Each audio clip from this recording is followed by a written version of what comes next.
Naghain ng panukala ang ilang kongresista para ipagpaliban ang pagdaraos ng barangay at sangguniang kabataan elections sa 2025 at gawin na lang ito sa October 2026. Nagbabalik si Clazel Pardilla.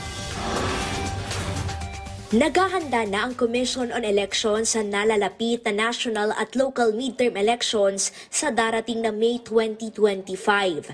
Sa parehong taon sa December naman, ikakasa ang barangay at sangguniang kabataan elections. Umiiral pa rin ang batas at desisyon ng Korte Suprema doon sa Makalintal versus Comelec, kailangan ipatupad ng Comelec ang halalan sa December 2025.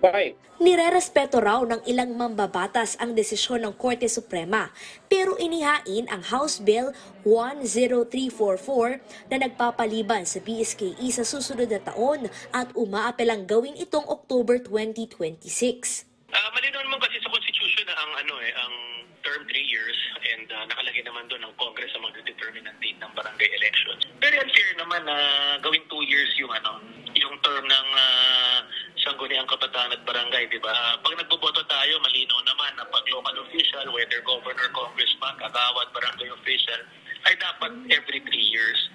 So paano po makaka-perform yung mga official ng 2 years lang? Ganun din ang expectation rin ng bumoto, 3 years sila. Hunyo noong 2023 nang ideklara ng Korte Suprema ang Republic Act 11935 na nagpaliban sa pagsasagawa ng BSKE mula sa inisyal na schedule na December 2022 sa huling Lunes ng Oktubre 2023 bilang unconstitutional.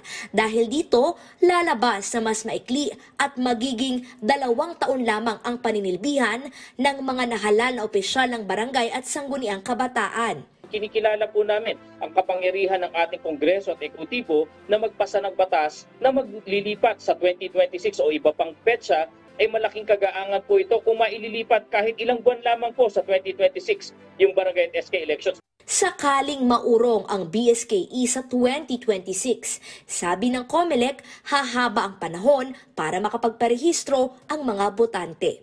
Clazel Pardilla para sa Pambansang TV sa Bagong Pilipinas.